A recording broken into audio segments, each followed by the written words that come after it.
Yo, what's up guys? This is my 1 to 99 runecrafting guide. In this guide I'm going to show you and explain the big two ways that you can train runecrafting, which are the Abyss and Runespan. However, starting off as always, we are going to take a look at some useful items. So starting off we have Master Runecrafter robes, and these are obtained from the Runecrafting guild, and there are 4 pieces in the set. Each piece gives you a 1% extra XP boost, and the full set actually rewards you with a 5% XP boost instead of a 4% XP boost. Next up we have the focused siphoning auras, and these auras increase your chance of siphoning within Runespan by 3%, 5%, 7%, 10% and 15%.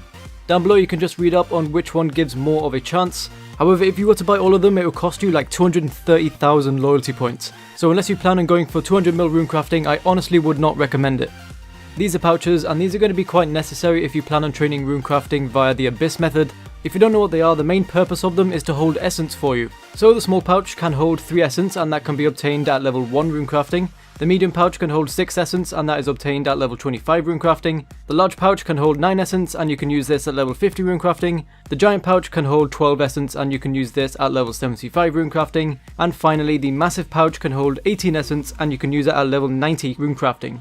The small pouch is obtained after you complete the Abyss mini quest, and you can get the medium, large and giant pouches from killing abyssal monsters, or you can also buy them back from Wizard Korvac in the Runecrafting guild. And as for the massive pouch, this can be bought for 1000 runespan points. Since we're on the topic of holding essence, there are some summoning familiars that can hold essence for you. The Abyssal Parasite can be used at level 45 summoning, and this can hold 7 essence. The Abyssal Lurker can be used at level 62 summoning, and this can hold 12 essence. And the Abyssal Titan can be used at level 93 summoning and can hold 20 essence. So if you have 54 or higher summoning, I highly recommend using these familiars, as they will just get you that little bit extra XP per hour, and at the end of the day the extra XP does start to add up and could potentially save you on a few hours worth of training. Next up we have the Demonic Skull, and this is only going to be useful if you plan on training using the Abyss, because if you don't already know, if you access an altar via the Abyss you will earn 2.5 times more XP. However, if you are wielding this, that is increased to 3.5 times more XP. So this just gives you a little bit of a XP boost, and this can be bought from the Mage of Zamorak. This is the same Mage of Zamorak that's actually going to teleport you to the Abyss, so just right click him and then tell him you want to buy one. Finally, we're going to be talking about the ethereal outfits. Now there's 3 different types of ethereal outfits. There is the blood, law and death ones, and these can either be won from Treasure Hunter, be created from rune ethereal fragments, or bought with Thaler. However, they're only available to be purchased with Thaler until January, so if you have a lot of Thaler saved up and you want to buy this, you should definitely plan on buying it soon. So what do these ethereal outfits do? Well, when you wear the full set, it gives you the following benefits. It enables you to move around Runespan without any rune costs, which can be extremely helpful. It gives you a 5% chance to double your runes when siphoning. It gives you a 25% chance for your pouches not to degrade. It stores 6 essence, and it acts as Master Runecrafter robes if you own them. So not only will you be getting all these benefits, but you'll also be getting the benefits that I mentioned earlier. There are actually a couple more benefits that I didn't add on the screen. The first one is that the legs act as Mauritania legs too. And for it to act as the Mauritania legs too, you actually have to have those legs unlocked in the first place. And the reason why this is so useful is because those legs give you a 10% chance to craft double blood runes. Just bear in mind that 10% means 10% for each essence, not like the whole inventory. But nonetheless, that's still a good buff to have. And the body and legs also grant you a weight reducing effect. The body reduces your weight by 9.5 kilograms, and the legs reduces your weight by 7.5 kilograms as well. If you have the full set of the Blood, Death and Law ethereal outfits, then you can combine them all together to make this, the Infinity ethereal outfit. And this pretty much is just a buffed up version of the previous outfits. Let's take a look at what it does. It enables you to move around Runespan without any rune costs, just like the last one. It gives you a 7% chance this time to double your runes when siphoning instead of a 5% chance. It gives you a 50% chance for your pouches not to degrade instead of a 25% chance. This one can store 12 essence instead of 6. And finally, the main benefit of this is it can teleport you to the Yellow Wizard 5 times a day. And I'm not going to show you what the Yellow Wizard is now, I'm going to explain that later on in the video. It just has to do with Runespan. However, yes, this benefit is quite useful. Okay, now that we're done with the useful items, time to move on to the actual training. Let's start off with the Abyss. From 1 to 10, you should be doing the Rune Mysteries quest and the Abyss mini quest. The Abyss mini quest will allow you to enter the Abyss, and it will also reward you with a small pouch. After you've completed both of these, you'll be level 10, and then you can move on to the next step. Also, I'm going to post a link in the description on a guide on how to complete the Abyss mini quest. I can't show you myself because I've already done it, so yeah, go watch that if you're having troubles. Now before I show you which runes that you should be making, I'm just going to show you the general strategy that you should be using. and this applies to all levels 1 through 99. The Abyss really does not change much at all throughout these levels. The only thing that changes is which rune that you're going to make. So just open up your bank and you want to have all pouches that are available to you in your inventory, and then fill up your inventory with pure essence and then run to where I'm running now.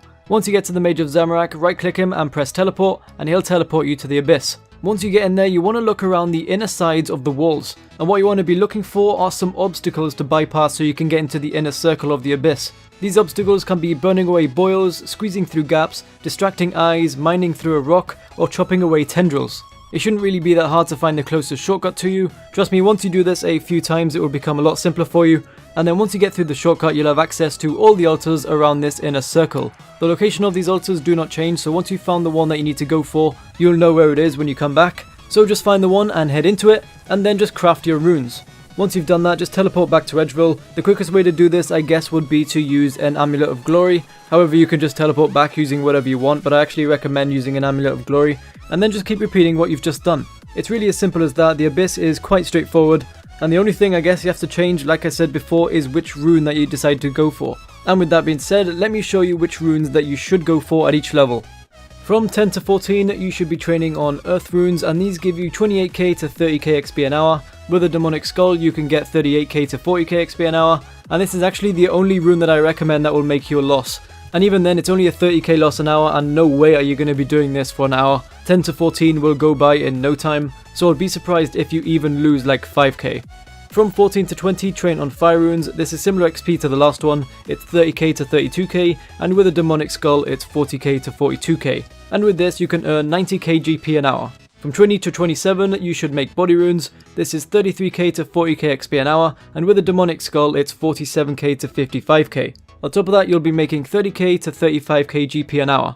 From 27 to 35, train on Cosmic runes. This will give you 40k to 42k XP an hour, and with a Demonic Skull, it ups to 55k to 60k XP an hour. And on top of this, at such a low runecrafting level, you'll be making 650k GP an hour as well. So this can be also quite a good money maker for those of you guys out there that are looking to make money as well. So if you wanted to carry on doing this to a high level instead of 35, I would not be surprised. However, just bear in mind that I've judged these based on XP gained.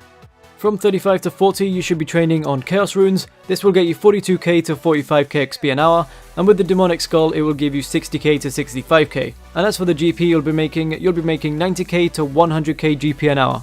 From 40 to 44, this is another good money maker here. From 40 to 44, you'll be making Astral runes, and this will give you 44k to 46k XP an hour, and with the Demonic Skull, you should be getting 60k to 65k.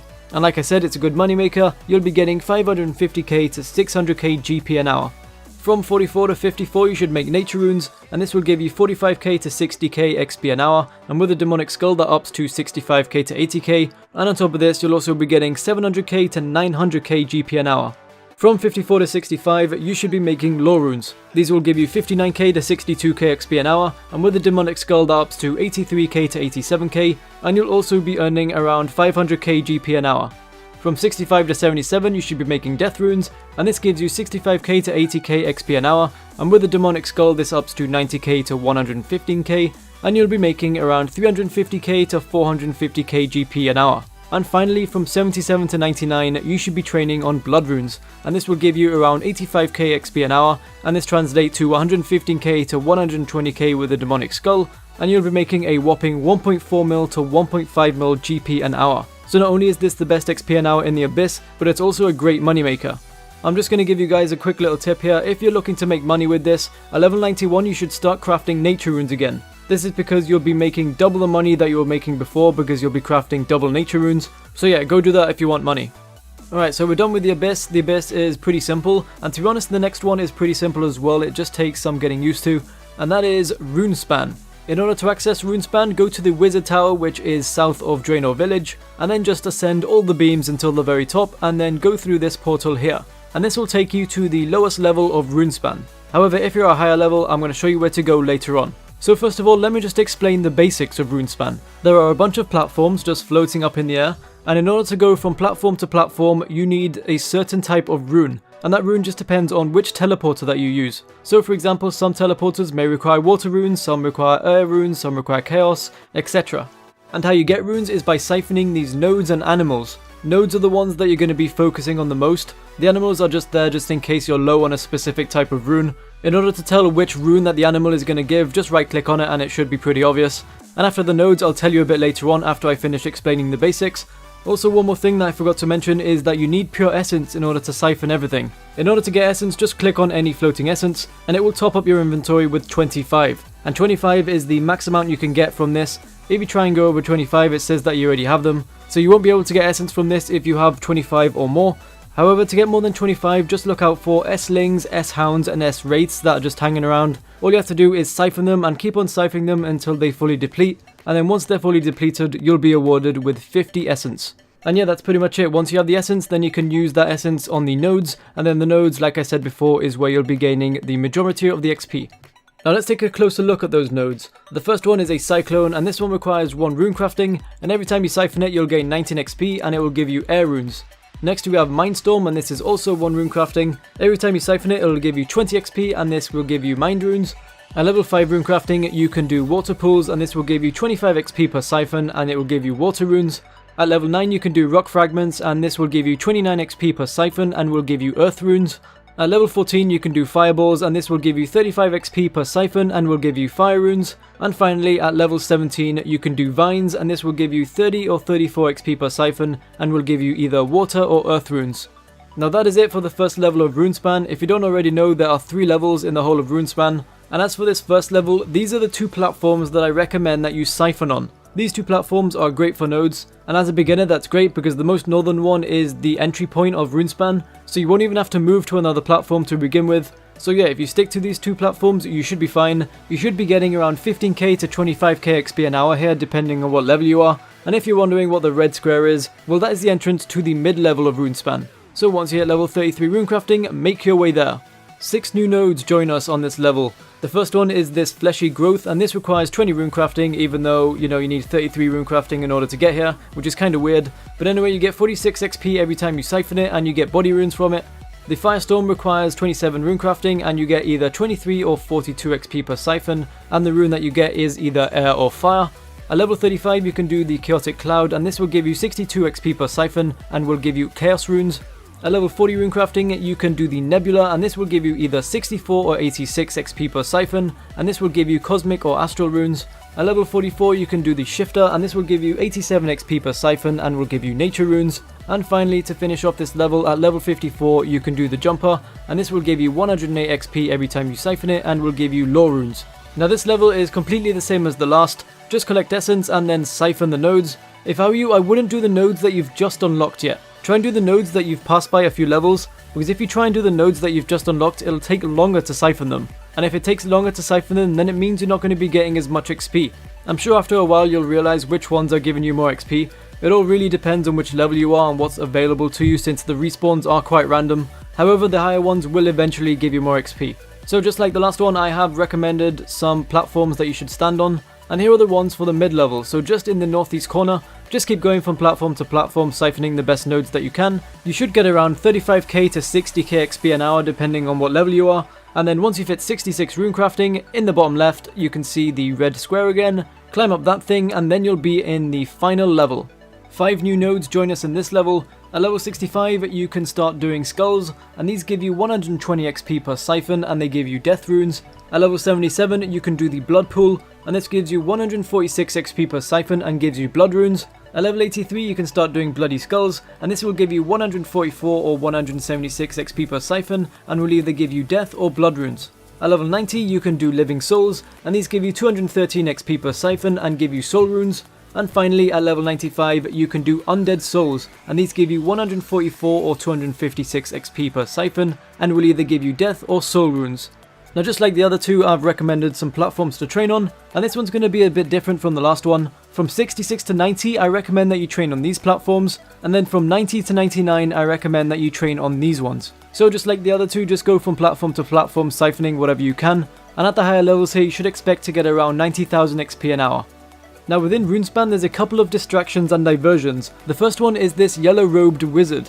When he's in Runespan, you'll get a message in your message box. It will just say like a wizard has appeared and to go and find him. Well, he will be the wizard in the yellow robes. In order to find him easily, just talk to any other wizard that you see and ask them to point you in the right direction, and they'll point an arrow in the map in which direction he's in, and then using that you should be able to find him easy. Honestly, if you plan on fully AFKing this, then I wouldn't recommend trying to find him. However, if you do want to find him, which is what I recommend, just do what I just said, just ask any of the wizards where he is, and then once you've found him, just right click on him and then press which rune is the best, and then whatever rune he says, you want to click on that rune in your inventory and trade it to him. And after that, he'll take 10 of that rune and give you a chunk of runecrafting XP. If you trade in the best rune, then you'll gain the max amount of XP that you can. However, if you don't or you have less than 10 of them, then you'll gain slightly less XP. The next one is rune spheres. Now these rune spheres appear every 2.5 hours on a random level. In order to check what level it's on, just hover over the icon at the top and then head on over to that level if you have access to it, and just like the other D&D, just click on any of the wizards and ask them to point you in the right direction, and then follow the arrow until you reach this. Siphoning from this rune sphere will give you XP, and you'll also be getting rune dust. Now what you do with this rune dust is after the rune sphere disappears, you hand it in to the energy that appears, and then once you hand in that energy, you'll gain a chunk of runecrafting XP. Please note that you can only gain 1000 rune dust every day, and if you do manage to get the full 1000, then that will equate to 25,000 runecrafting XP. It's really up to you if you want to do this one. I would just recommend doing the yellow one since it's easier, but you know, I guess it's up to you on what you want to do. Now I'm just going to point out some things that you can do that I didn't point out during the video. Every rune that you get, you'll gain some points. Different runes are worth different points. Obviously, the higher level the rune is, the better points that it is. And with these points, you can buy stuff outside of the minigame.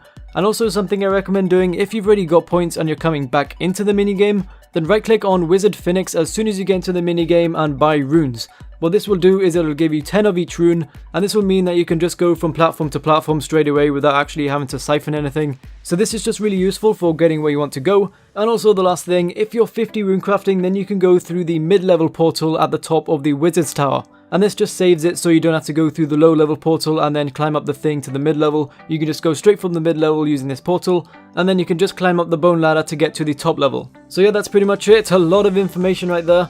I know it may sound like a lot at first, but I mean, once you get into it, it's really easy to understand. Runecrafting has just been one of those skills for most people that they don't really want to train because they don't really know how. At least that was the case for me many years ago. I'm not sure if that's changed now that Runespan has come out and people have actually started doing it a lot. But anyway, hopefully this guide helped you. If it did, please leave a like because it helps me a lot. And as always, thank you for watching, subscribe if you're new, and peace.